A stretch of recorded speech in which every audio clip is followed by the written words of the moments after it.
Good evening. Thank you for joining us. I'm Lily Wu, filling in for Mike Ewan. Well, looks like rain and some severe storms making their way back into KAKE land. I'm joined by meteorologist Ben Pringle to look at what's happening right now in KAKE land. I think the threat of severe weather has probably eased off for us. We, of course, did have a few reports of severe storms earlier this evening, and at least one tornado southwestern portions of Morris County. I think we're going to see some pictures of that here in just a moment. But for now, heavy rain is the main concern. That'll be the case probably the rest of the evening. As you can see on KAKE's Doppler HD here, some pretty heavy rainfall north and west of El Dorado, northwestern portions of Butler County, and we have strong showers and thunderstorms just off to our south and west, just north and west of Harper, extending northward into southern portions of Kingman County. Go ahead and put this into motion for you. It is streaming off to the north. Very heavy rain also on the heels of that from Cunningham back to portions of Barber County there in near Medicine Lodge. Up through Reno County, some strong showers and thunderstorms pushing into southwestern McPherson County. Once again, none of this is severe. No large hail or damaging winds, no watches or warnings in effect. But heavy rain, certainly the case, and that extends back into parts of southwestern Kansas. And as you can see, western portions of Meade County, also some pretty heavy rainfall. North central Kansas, we have, for the most part, light rainfall. Stronger thunderstorms also moving through parts of northeastern Kansas. Now, courtesy of the KAKE First Alert Weather Bug Network, we have some rainfall totals for you here.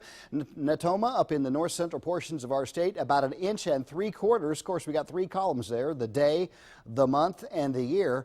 And those yearly totals are looking pretty impressive. Winfield, about 1/2 inch today. That's since midnight. Augusta, a little over 1/2 inch. Andover, a little over 1/2 inch as well. We still have cloudy skies, of course, here in the Wichita area. 76 degrees out at the airport. South-southeast winds at 7 miles per hour. It's 73 in Hutch and up in Salina. A few degrees cooler in Great Bend, and we have mid to upper 60s northwestern part of our state. Looks like, of course, heavy showers and thunderstorms over the next couple of hours right around south central Kansas, easing off after midnight. But tomorrow we're going to do it all again. Showers and thunderstorms, a pretty good bet right through the day, starting out in the upper 60s. Looks like we'll climb into the low 70s by 8 a.m., the mid 70s by 10 a.m. Another muggy day with highs in the low 80s. Showers and thunderstorms, in fact, a pretty good bet still through the first half of this week. More forecast details in just a bit.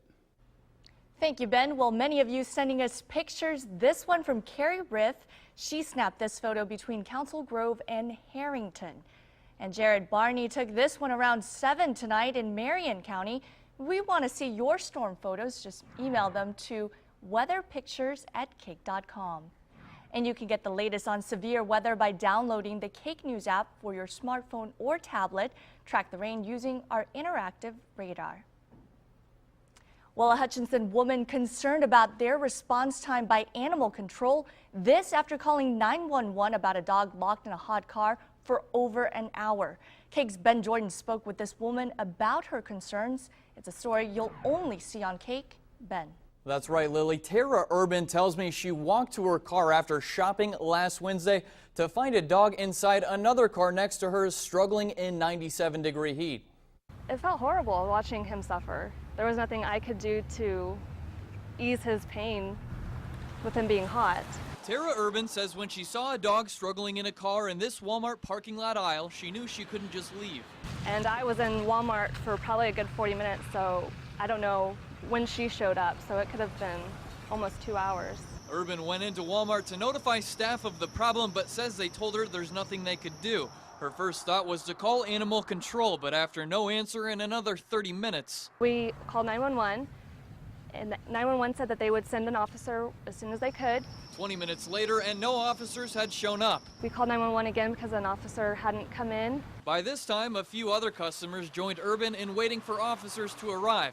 But before they got there, the dog's owner finished shopping. It's not even hot. It's hot. I've been hot. Urban captured cell phone video of this woman to show to police. Tense a little bit, I would say. We were all, the 3 ladies that were with me were pretty upset. It's not even hot. Excuse me, please. After the owner sped off, Urban took the video to the police station. She says they watched it but never asked her what led up to the altercation. Hutchinson police dispatchers tell me records show officers arrived after Urban left, about 30 minutes after the 911 call was answered. With a long summer ahead, Urban hopes pet owners leave them at home if they're going shopping. I feel like that lady got away and she's going to do it again, and the dog might not be so lucky next time. Lily, for those who are caught leaving a pet in a hot car, officers can break into their vehicles because it's considered cruel or inhumane treatment. From there, a citation is written and the pets are taken to the shelter. Now, I reached out to the Hutchinson Police Department's Animal Control Unit to talk to them about this specific problem, but they haven't gotten back to me. Well, thank you, Ben. KAKE News on your side has tips on what you should do if you see an animal inside a hot car. All of these were steps that Tara Urban did follow. Immediately call animal control or 911. Local law enforcement can get into the vehicle to rescue the pet. After calling for help, stay with the car until help arrives. Notify managers of nearby businesses so they can make an announcement to find the pet's owner. And if you have a story for us to investigate, we want to hear from you. Call 1-800-853-NEWS or email at news@kake.com. We're learning more tonight about a deadly hit and run in Goddard. This happening around 2:30 this morning at 13th and 183rd Street West. Aaron Matej was walking along the road when he was hit by a tan Ford Ranger. The driver took off. So far, no arrests have been reported. Matej was rushed to a Wichita hospital where he later died. Matej was 36 years old. A health alert tonight. Kansas already has its first case of West Nile virus this year. The Kansas Department of Health and Environment says an adult in Lincoln County tested positive for West Nile. The illness is transmitted by mosquitoes. Sedgwick County and the city of Wichita are tracking the mosquito numbers. Last week, they reported an increase in the type of mosquitoes that can carry West Nile virus. So far, there have been no positives for West Nile in the mosquito trappings in this area. Most of the people who get West Nile don't have any symptoms, but 20% do have flu-like symptoms, and less than 1% have very severe symptoms that can require hospitalization. We don't want anybody to become ill, so protect yourself from mosquito bites. Now we're on your side with ways the health department says you can keep those pesky mosquitoes away. Drain standing water around your home where mosquitoes breed. Dress in clothing that covers your skin like long sleeves and pants, especially at dawn and dusk. And use insect repellent that contains DEET. In tonight's Crime Tracker, 2 people arrested after a pursuit ends at the Sedgwick-Harvey County line. A trooper was going to pull over a car this morning in northeast Wichita, but then a nearby pickup ran a stop sign and sped off. The chase ended when the pickup ran into a ditch at 70 miles an hour.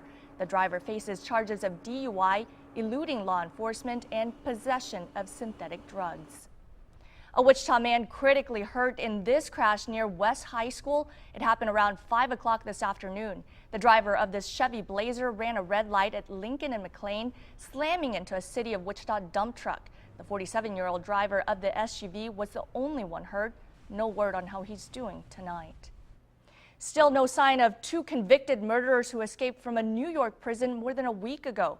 The prison worker accused of helping them now sits in jail. 51-year-old Joyce Mitchell telling detectives that planning the prison break began months ago. She admitted to bringing Richard Matt and David Sweat tools to aid in their escape. She was also supposed to be their getaway driver, but she never showed up. Police are now inspecting vehicles at the Canadian border. Are your parents, are they white? It started out with the hair, and then she'd have, probably a little darker tan. And it was very progressive. Adopted brothers of the NAACP leader accused of lying about her race are speaking out. Rachel Dolezal's secret exposed after an interview went viral last week. A few years ago, she told them of her brothers not to talk about the past or their parents. Told me to make sure that no one found out where she was actually from and that she was going to change her identity. And for me, not to blow her cover. We still love you, but I guess what we all want is answers. Now this is Dolezal growing up blonde with fair skin and freckles. This is Dolezal in January of this year with long dreadlocks extensions at an MLK rally. Now Dolezal was expected to elaborate about her racial identity tomorrow with NAACP leaders, but it has been postponed. Hundreds showed up to see some classic cars at Lake Afton this afternoon. Almost every of those cars was at the All Wheels Car Show. Now, the participants say it isn't easy or cheap to keep up a classic car.